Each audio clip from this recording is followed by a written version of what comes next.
नमस्कार मित्रों, मैं Chandrashekhar Birthare CSB skill enhancement tips में आप सभी का स्वागत करता हूं। आज का हमारा विषय है first impression is the last impression, यानी पहली मुलाकात में जो भी आपके बाहरी व्यक्तित्व की छवि सामने वाले व्यक्ति के दिमाग में बनी रहेगी वो सकारात्मक एवं प्रशंसनीय होगी।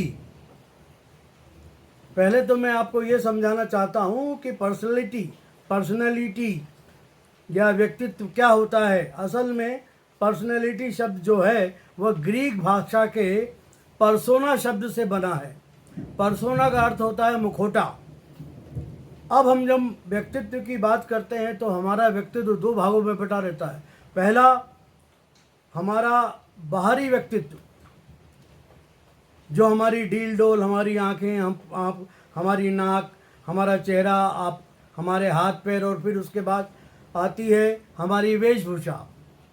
और जो दूसरा व्यक्तित्व होता है वो आंतरिक व्यक्तित्व होता है, और जिसमें जहाँ तक आंतरिक व्यक्तित्व का सवाल है उसमें सारे भावनात्मक, सकारात्मक एवं नकारात्मक गुण आते हैं।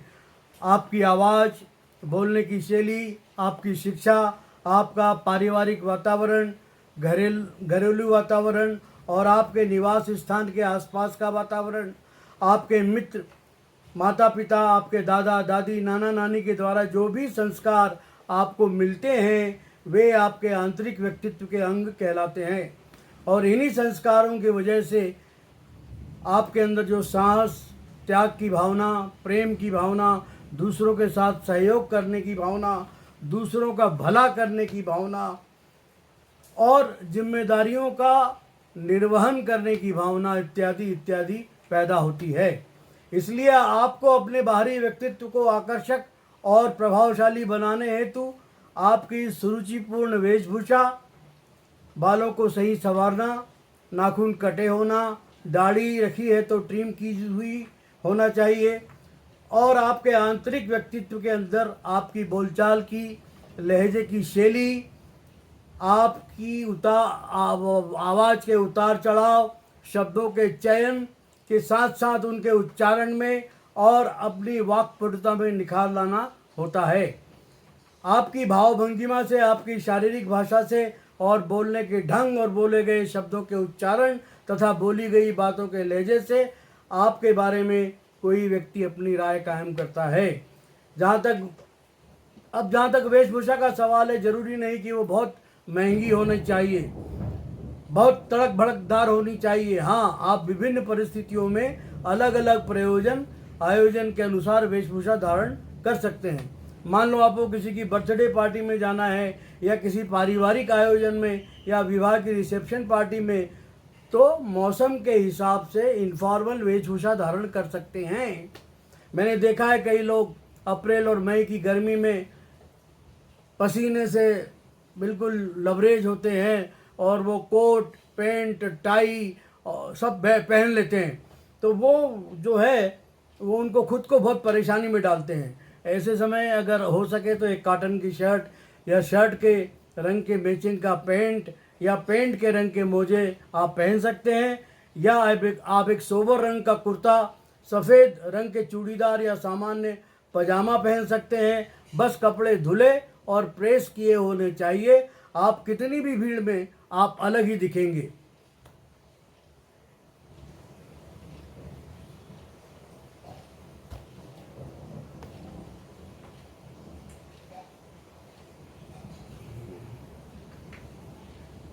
आपको अपनी इंट्रोडक्शन फाइल में, अगर आप कहीं इंटरव्यू के लिए जा रहे हैं, आप मान लो इंटरव्यू देने जा रहे हैं, तो आपको फॉर्मल कपड़े पहनना होंगे, जैसे कमीज, पैंट और टाई, मौसम के अनुसार कोट। आप जो भी कपड़े पहने वे धुले हुए, प्रेस किए हुए और अगर कहीं से फटे हैं तो सिले हुए होना चाहिए। आपको अपनी इंट्रोडक्शन फाइल में सही तरीके से आपके मार्कशीट, सर्टिफिकेट वगैरह सिस्टमेटिकली और क्रॉनिकली, मतलब पुराना पहले फिर नया बाद में, वर्ष और तारीख के अनुसार अपना समय अनुसार फाइल करना चाहिए। आपको इंटरव्यू लेने वाले के केबिन ऑफिस में अंदर जाने के लिए स्वीकृति मांगना चाहिए। या बैठने की, और अगर आपको अंदर बुला लिया जाए तो बैठने की अनुमति मांगना चाहिए। अगर वो कहें बैठिए तो बैठ जाना चाहिए। चेहरे पर एक मुस्कुराहट लगातार बनी रहनी चाहिए। आपको तनावग्रस्त कतई नज़र नहीं आना चाहिए। तनाव होने पर लंबी लंबी सांसें लेकर सामान्य और आत्मविश्वास से भरे कॉन्फिडेंट होना चाहिए। जो भी सवाल आपसे पूछा जाए उसे ध्यान से सुनकर समझकर विनम्रतापूर्वक उनके जवाब देने चाहिए। जो पूछा जाए उसी का जवाब देना चाहिए, अपनी तरफ से कुछ जोड़ कर नहीं बताना चाहिए। अतः अपनी बात जवाब संक्षिप्त और टू द पॉइंट रखें। इंटरव्यू के दौरान कभी भी किसी भी प्रकार का झूठ ना बोलें। जब इंटरव्यू समाप्त हो जाए तो विनम्रता से मुस्कुराते हुए उन्हें धन्यवाद कहें और धीरे धीरे ऑफिस या कार्यालय से बाहर निकल जाएं। इंटरव्यू की तैयारी के अंतर्गत आपको जिस कंपनी में आप इंटरव्यू देने जा रहे हैं उस कंपनी के बारे में जानकारी प्राप्त कर लेना चाहिए। उस कंपनी का मुख्य कामकाज क्या है, उनका टर्नओवर क्या है, कंपनी या फैक्ट्री कितने क्षेत्र में फैली है, क्या क्या किन किन प्रोडक्ट का उत्पादन किया जा रहा है, कंपनी कितनी पुरानी है, कंपनी में कितने कर्मचारी काम करते हैं, आपने किस विभाग में अप्लाई किया है, काम करना चाहते हैं आप, उस विभाग की जानकारी भी आप अपने मित्रों से या इंटरनेट से प्राप्त कर सकते हैं। इन जानकारियों का आपके पास होना आपके आत्मविश्वास को बढ़ा देगा और आप इंटरव्यू देते समय काफ़ी रिलैक्स महसूस करेंगे। तो मित्रों, मैं आशा करता हूं कि मेरे द्वारा जो टिप्स आपको दी जा रही है उनके उपयोग से आपको अपने लक्ष्य को प्राप्त करने में सफलता मिलेगी। और सफलता की शुभकामनाओं के साथ बहुत बहुत धन्यवाद। नमस्कार।